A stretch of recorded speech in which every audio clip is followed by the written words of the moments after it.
I'm Cara Infante, and this is Bookish Flights. In each episode, I chat with one bookish guest as we take some time to sample and savor the pairing recommendations from their bookish flight.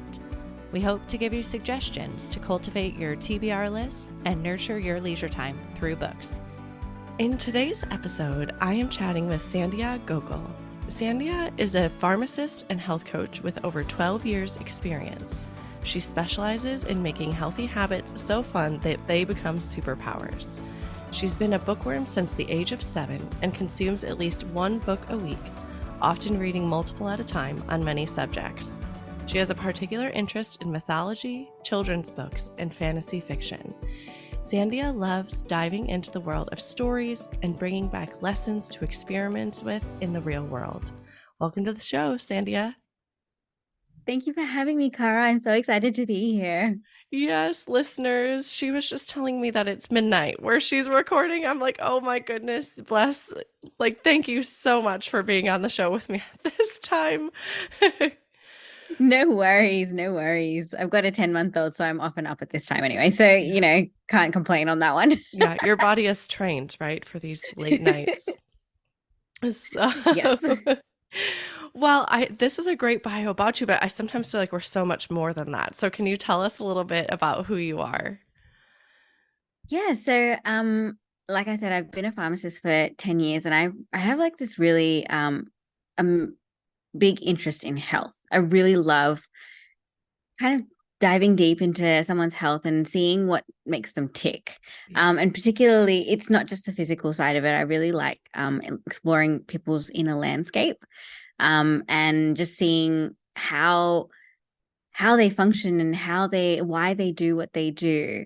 And so that's why I actually became a health coach, because I just wanted to integrate the two, like integrate all my health knowledge, but just be able to allow people to have those light bulb moments. Yeah. Like I love seeing people's light bulb moments and seeing the like moment where they change, and it's just one of those amazing things. So that's why I became a health coach, why I'm a pharmacist, really. Yeah, you're speaking my language here. So I am a physical therapist actually pre-podcasting days. And so you're so right. Health is more than just physical, right? I mean, there's so many components to our health, and I always struggled. My husband's a physical therapist too, and it was always like, how do we motivate people to make the change, right? And want to make the change for themselves, because it really has to become something that they do under their own power.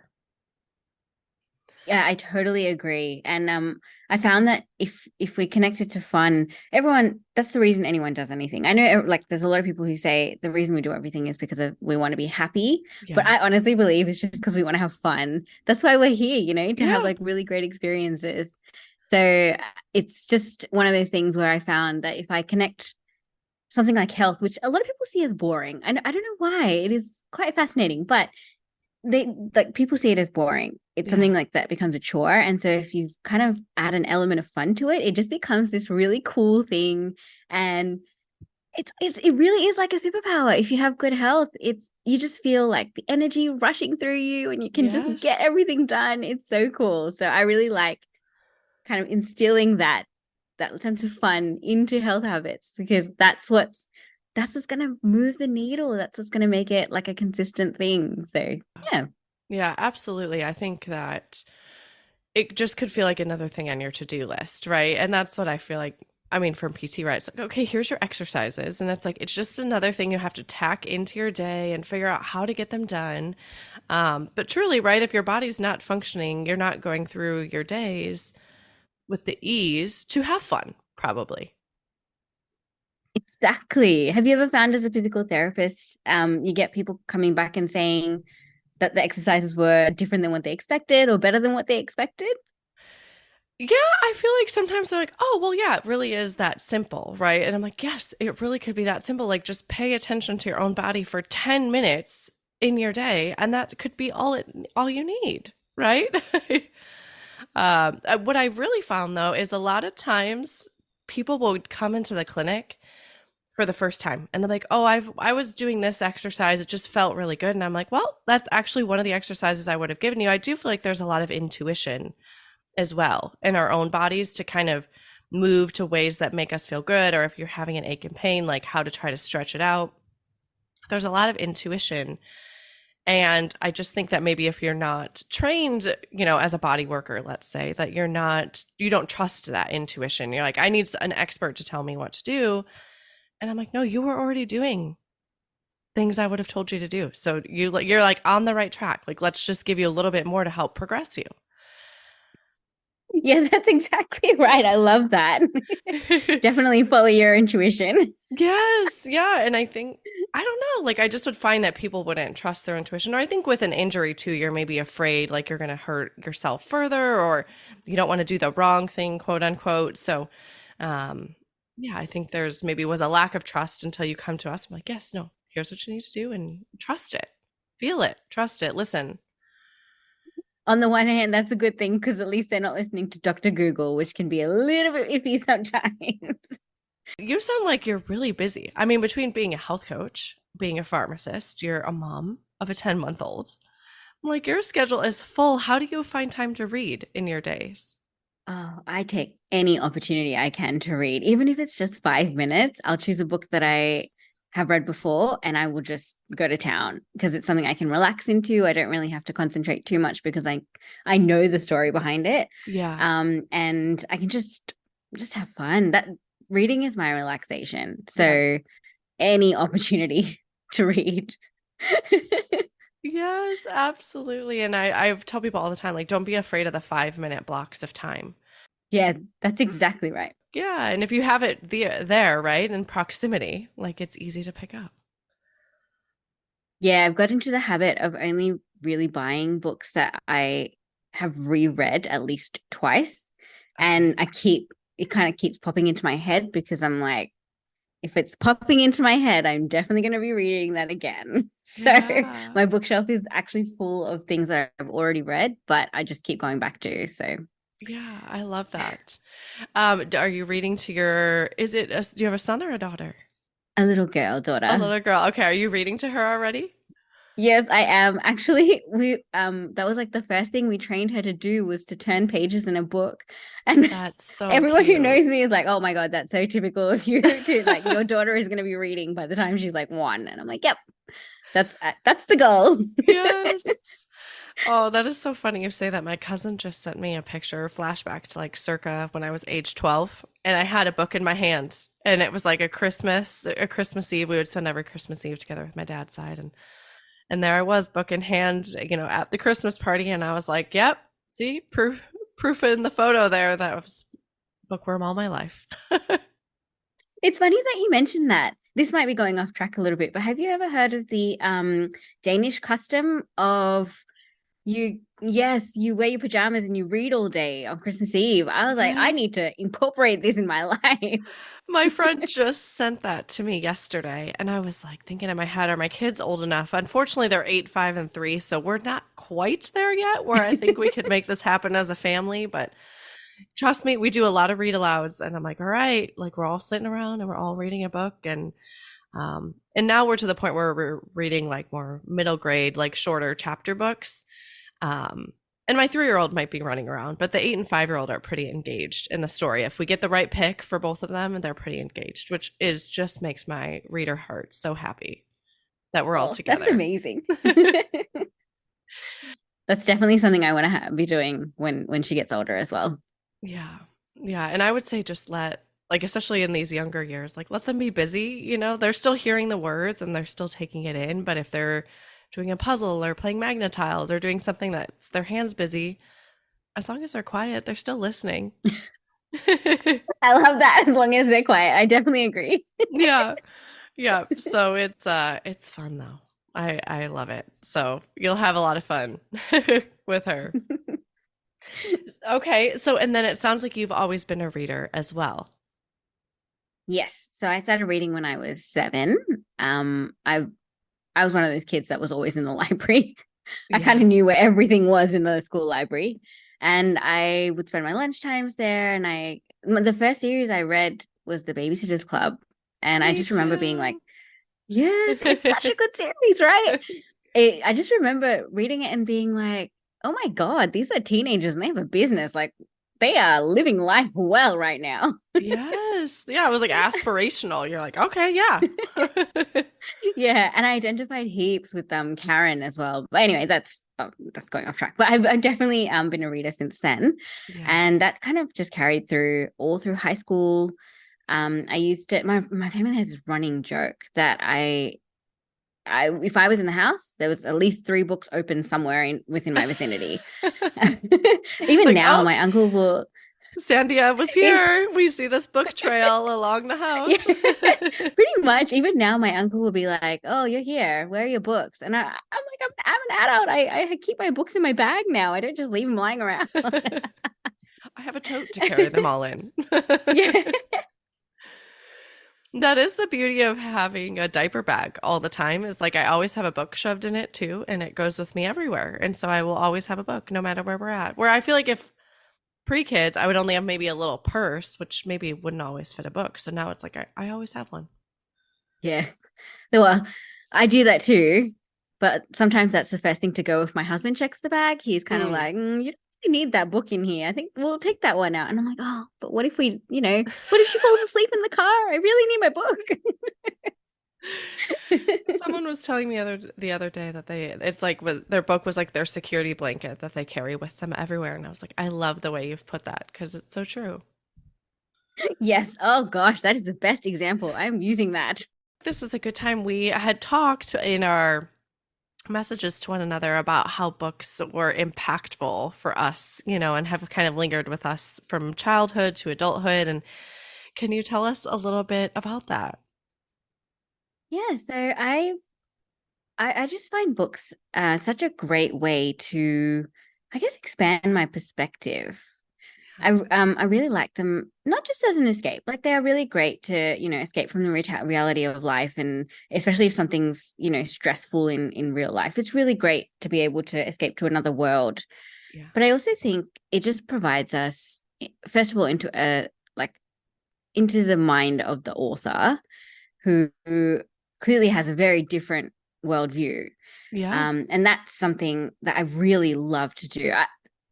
It's kind of why I like being a coach, because I get to actually delve really, really deep into someone's mind and figure out how they're thinking and what they're doing. And that's the same thing that books give me.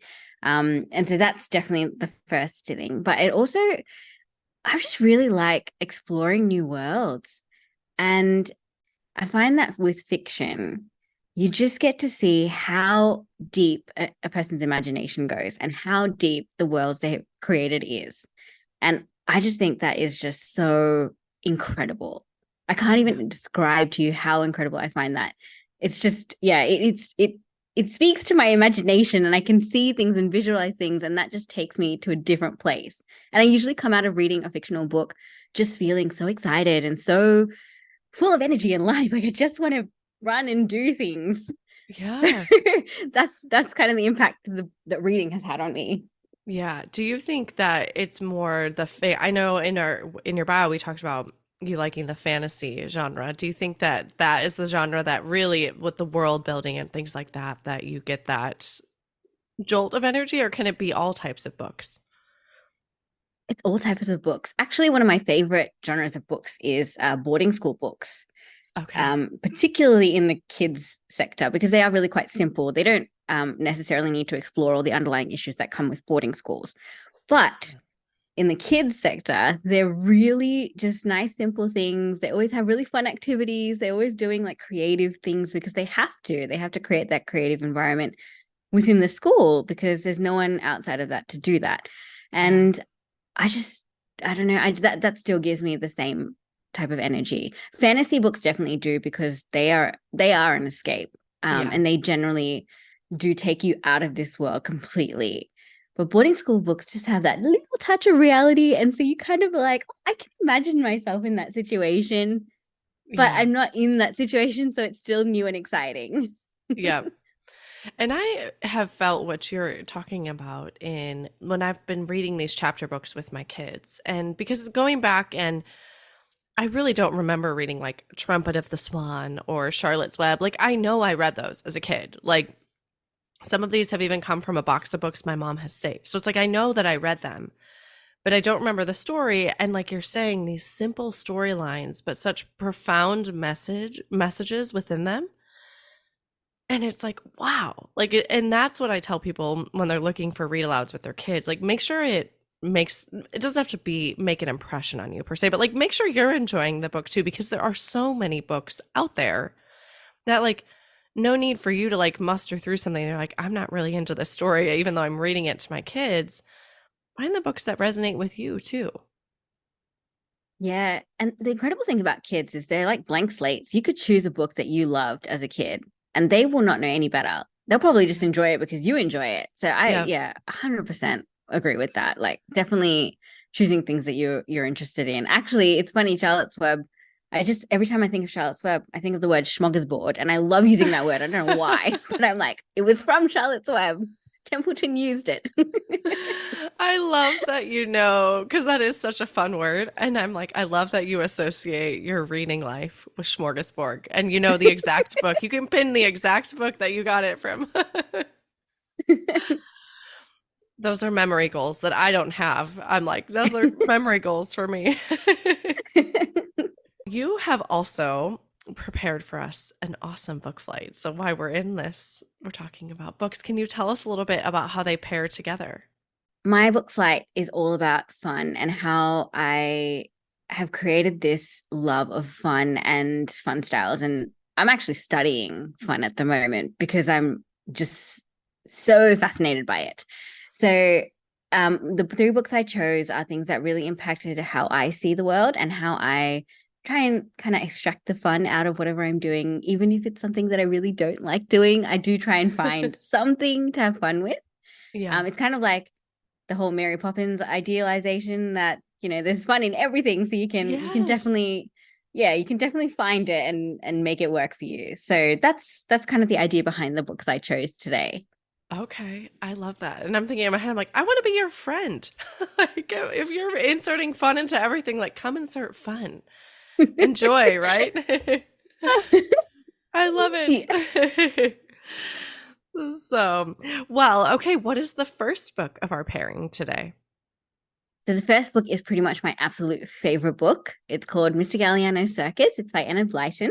Okay. It's about a little boy called Jimmy Brown who, through a series of events, joins the circus with his family, and it looks at the adventures he has with his circus friends and the encounters he has as a circus boy. And it is one of those books that I read every year without fail. Actually, as a child, I had memorized the first 3 chapters, and that would be what I would read, like say to myself if I couldn't sleep, because I knew it was so fascinating to me that it wouldn't keep me up, but it was just like comforting to know that I was saying something really like, familiar. Yeah. Yeah. And almost like instead of counting sheep, you're probably like saying the like words of this chapter and you're dozing off because it's comfort. Yeah, pretty much. Well, I love this. I have not heard of this book, actually. Is it a chapter book? Yes, it's a chapter book. Okay. It's a children's book. Okay. So Enid Blyton, I don't know if you've heard of her, but she specializes in children's books. She wrote the Famous Five series and the Secret Seven, and Mr. Galliano's Circus is one of those kind of obscure ones that she wrote that I just kind of love because it's set in a circus and it's very far removed from my real life. So it provided like a really good escape when I was a kid, and then just as an adult, I just love the messages that run through it, and I just love the innocence of the children and the characters and how they're mostly very helpful to each other. It's a really lovely story to read. Yeah. And back to what you're saying about it's kind of letting you live in someone else's world for a little bit when you read a book. And I mean, the odds of me or you maybe joining a circus at this point in our life is probably slim, right? And so to read about like what that would be like is really great and really fun. Yeah, exactly. And it's kind of, it gives you an insight into like how the animals are tended and things like that, but in a cute way. Like it's probably not very realistic, but it's just it just is heartwarming when you read it in a children's book. Oh, yes. Okay. All right. So, anything else you'd like to add about that one?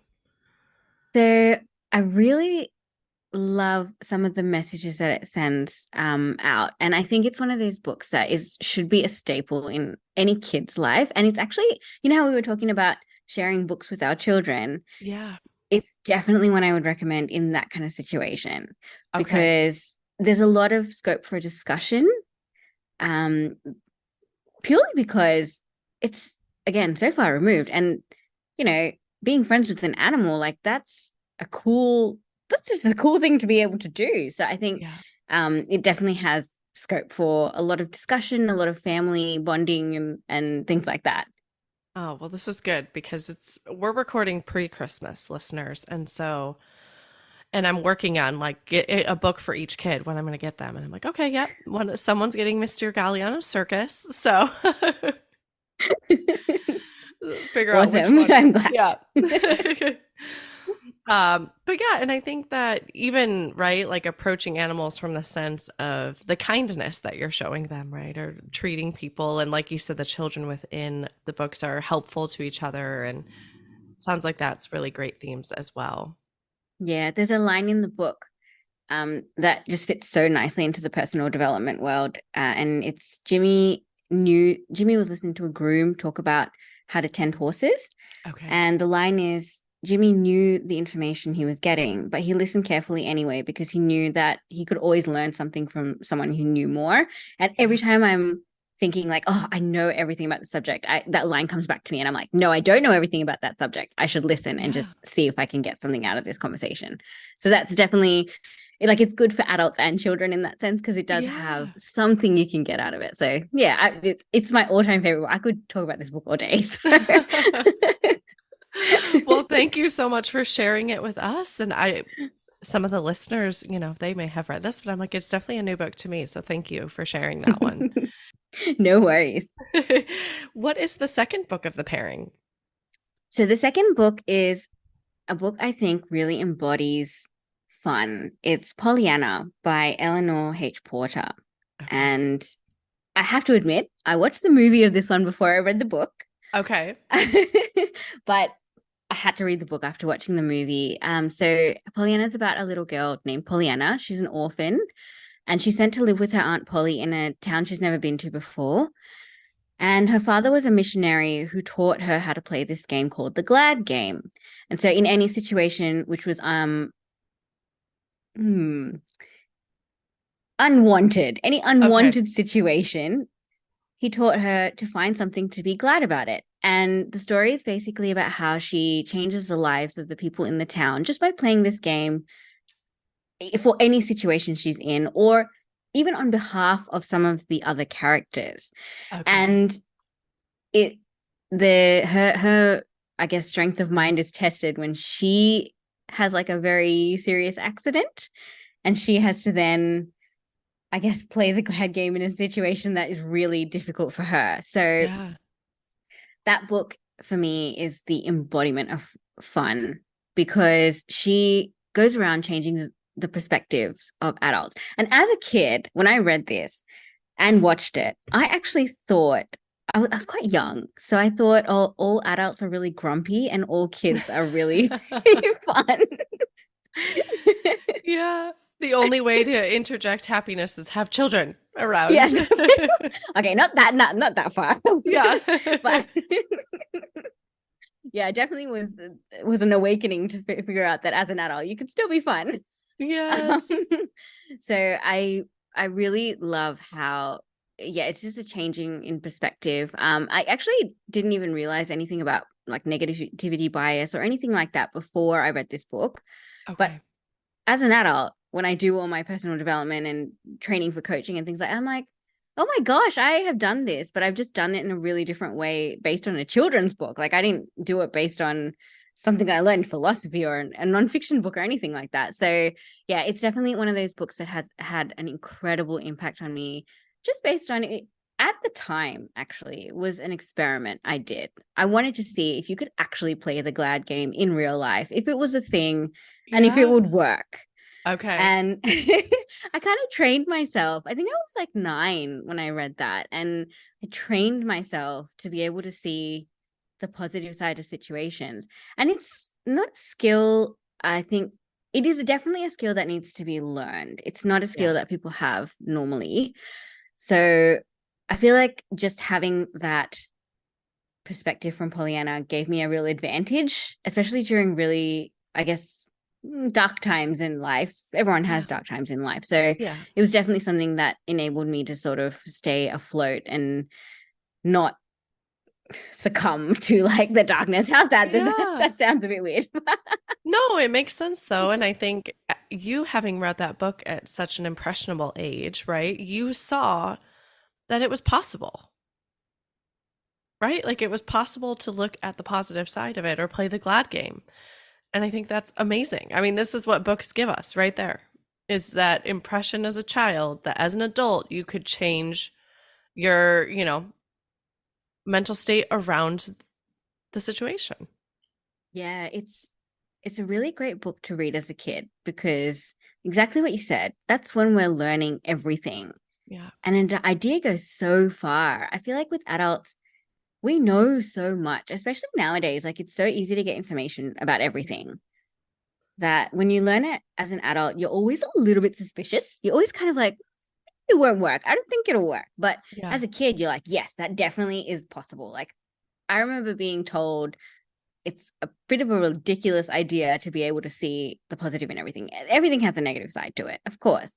Yeah. But that just kind of fueled my rebellious side, and I was like, no, I'm going to make it work. I'm going to be able to do this. Yeah. Or you're just not going to dwell in the negative, right? Like you can recognize the negative or the downside to it, but you're just not going to dwell there. Yeah, exactly. Yeah, it definitely has changed how I see the world a lot. Just even recognizing that I can play that and I can do that. Yeah. So, and having done it yourself, and I imagine with some of your clients as well, I'm guessing it's a skill that takes practice over time. So when the next time you get dealt a negative situation, are you going to show up and be able to flip to the positive? Yeah, absolutely. It definitely takes practice. And it definitely is something that has to be a conscious decision. It cannot be something that you just do. Yeah. It's pretty much negativity bias, right? So our minds are trained to see the negative for survival purposes in the olden days. And nowadays Okay. it's just with the like introduction of the internet and the introduction of so many social connections, it's very easy to see the negativity around us. Yeah. So it does have to be a very conscious decision. It has to be a very conscious action, actually, not even a decision. So I definitely think, yes, it is practice makes perfect in this sense. Yeah. Yeah. And again, like you have enough stimuli to try it, right? To try to get out of this negativity bias that the next time you try it, you might get there, right? But it will take, yeah. I like this because I feel like this could be really good for especially my oldest, right? He's kind of getting to that point where he's pretty impressionable and you're starting to have situations that maybe don't feel so good or unwanted, like you described. And how to manage that. Like, how do you show up in that when that happens? Yes. Yeah, definitely. Yeah, we use them as like teaching moments. Like if someone made fun of him, it's like, okay, well, you know how that made you feel. So just don't turn around and do that to someone else. But, I think what you're saying with this, right? Like switching it to the positive side of it too. I love that. Yeah, that's great. Like you're giving me all these tips and hints to do with my daughter when she gets old enough as well. Well, good. I'm glad. I am no parenting expert, but we're just, I'm doing my best over here. So, okay. So that was Pollyanna by Eleanor H. Porter. And then what is the last book of the pairing today?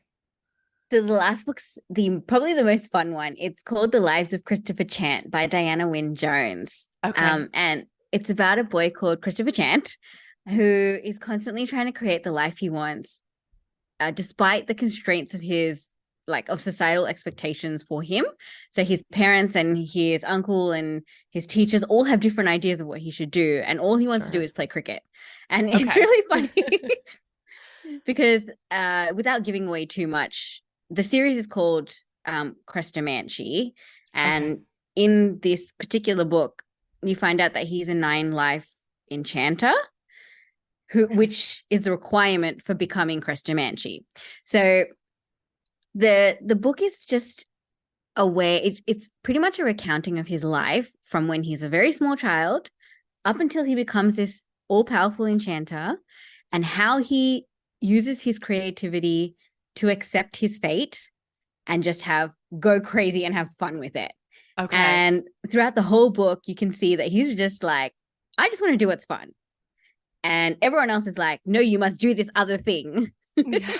And at the end, he kind of marries the two, and he's like, oh, I can still have a lot of fun even within the rules and restraints that I have around the role. So it's just one of these amazing books. The whole series is really good, but this particular one, I just keep coming back to it so many times, and I think I've read it like 20 or 30 times. And yeah. I love that he was able to marry the two concepts, right? Of like what people wanted for him, but also adding the fun into that and then making it his own, right? That really is how he made it his own. Because I've had quite a few guests come on the show and they've talked about kind of the lifestyle by design, right? Like we've been told all our lives we should be this, or we should have this type of job, or this type, and how do you not succumb to like what society is pressuring you to do, but really finding your true, your true to you path in life? Yeah, I can 100% like relate to that. I come from an ethnic background, and my whole life was societal pressure. Like my whole life was my parents asking me to do a particular thing, and they did it in a very nice way. I could tell that it was definitely out of caring. And they mean the best, right? Yeah. Yeah, of course. But at the end of the day, like my path has taken me in a very different direction than what I started out as. And so I think I relate to him so much because he rebels a lot in the book. And I'm like a quiet rebeller. Like I'm not outwardly rebellious. I've never like done anything that's crazy or anything like that. But in my mind, I'm like, no, I will not do what you want me to do. I'm going to do it my way. And so this book is like, he's speaking for me, really. And that's part of like the coming of age, right? Or this, I think why we're drawn to these coming of age type stories is because it's the person finding their light in this world and what they're going to be. And it's finding it for themselves. Yes, I love that. Finding their light in the world. I love that. That's beautiful. Yeah. And I feel like I'm doing it now, like in my world. So I think maybe, right, you do this like maybe every couple years or so. It's like you have to take a look back at what you've been doing. And is this fitting, with what you thought? Yes, and definitely making adjustments so that each version of yourself becomes a little bit more aligned to what you want and a little bit more aligned to that kind of perfect vision of what you envision your life to be. Yeah. And I think you might not even have the end vision. I feel like right now where I'm at, it's like I don't have the end vision, but it's I know that what I want right now is I wanted to be with my kids, which is why I'm podcasting and not in a PT clinic, because I wanted to be with my kids. And so so it's like I kind of know that's the piece, but I still don't have the end vision of what that may look like. But I'm like, this is where I want to be, and so I'm going to do whatever I can to be here with them. That's amazing. That is an amazing reason to do anything. I love that. That is beautiful. Yeah. And I didn't think my 25-year-old self when I was graduating PT school, right? It was like, no, I'll be a PT forever. I could never be a stay-at-home mom. I don't have the patience, right? I didn't have kids at the time, but it's amazing at like they come in and they just steal your life away in a good way, right? Like it's like I could never love anything more than you, and all I want to do is be with you. I totally agree. I actually used this year to sort of rearrange my life exactly as you're saying. Yeah. Because I was like, I was opposite. I thought I would want to be a stay-at-home mom. And then by the end of the year, well, now I'm kind of like, no, I'm pretty happy to, just do a couple of days here and there for my own things, my own business, my own work and things like that. So yeah, it's definitely a challenge to curate your life when you have a child as well. But it's a really fun one. Oh, it's so fun. It is so fun. And I think to your point too, I think it is really important to also keep, like you're saying, something that's your own as well along the process. So For mental Yes. sanity, probably, right? You do need to switch gears a little bit. As much as you love them, you do need to switch gears a little bit and have something of your own in the Oh, process, too. yes. I definitely agree with that one. Yeah. Well, I wanted to ask you, so in case listeners are listening and they're like, I want to find you. Are you accepting clients or how does that work for your health coach business? Yes. So I am accepting clients at the moment. They can find me on my website, which we're called Cracking the Consistency Code. And Okay. that group is all about accountability and just making sure you're staying consistent. And there's always mini challenges in the group. So Okay. it's always a great place to just fast track your progress. I am actually running a challenge for February. Okay. Once the new year's finished and once Yeah. everyone's health resolutions have been started, that I find that's the time, even in pharmacy, where people are like, oh, I really need help in sticking to what I want to do. So we're doing a challenge, which is going to be a bit of a game challenge. Okay. So that'll be really fun to run. All right. And that will be like 100-day challenge. Wow. So that Okay. will be a long haul one, but definitely I've been experimenting with that this year. So I know Okay. the downfalls and I know where, you can go get Yeah. high wins and low lows. So we'll have a lot of fun with that one, I think. Okay. Yeah.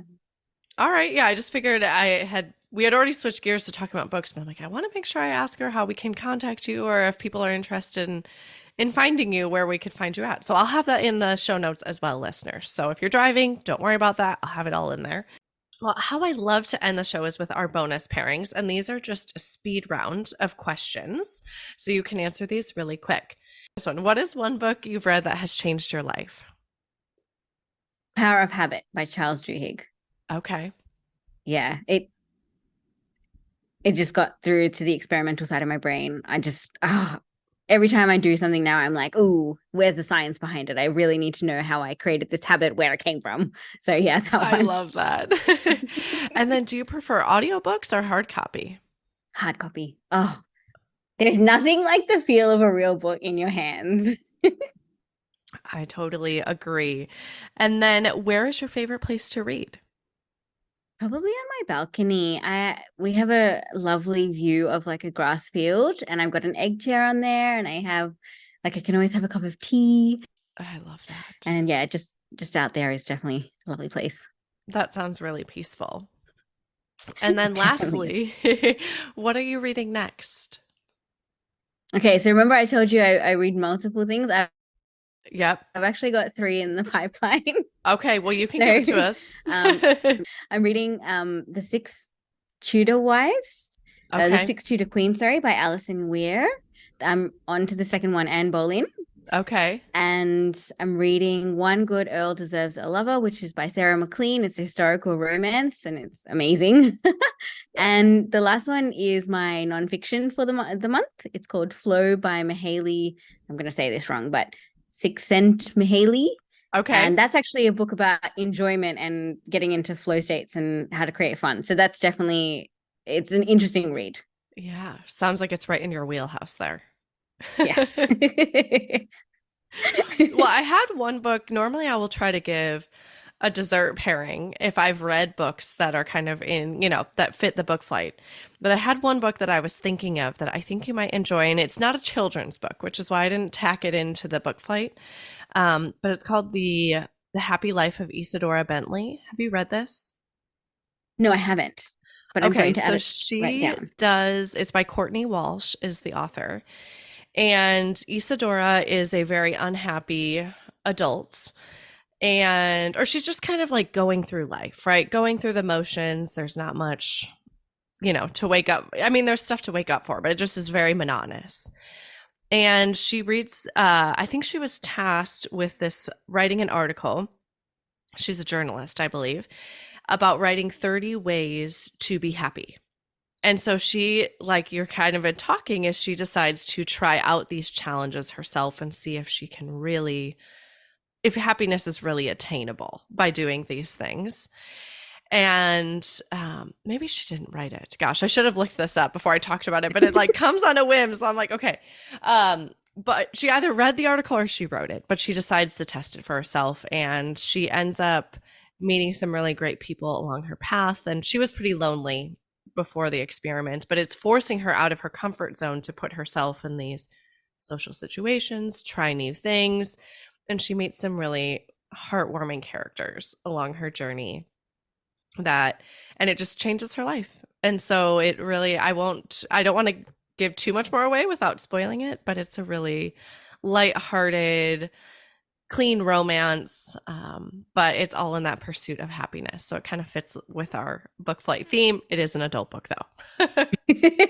I'm going to check that out. That actually, a lot of what you just described relates to what I do in real life. So I'm definitely going to check that one out right now. Yes. Yeah. I think you would enjoy it. And fun fact, the town that they like visit within this book is actually literally the town next to where I grew up, which it might endear me a little bit more to it because it's like, oh my gosh, I know that place. And it's such a small town. So it was a really fun connection piece to the book. Cool. Okay, I'm going to look out for that town as well. Yes, when you read it, let me know. But yeah, I hope you enjoy it. It sounds like it'd be up your alley. Oh, thanks for the recommendation. I'm keen for this one. You are welcome. Well, and thank you so much for coming on the show today. I know your time is precious, and I appreciate all you've given me. No worries. Thank you. It's been an honor and a privilege.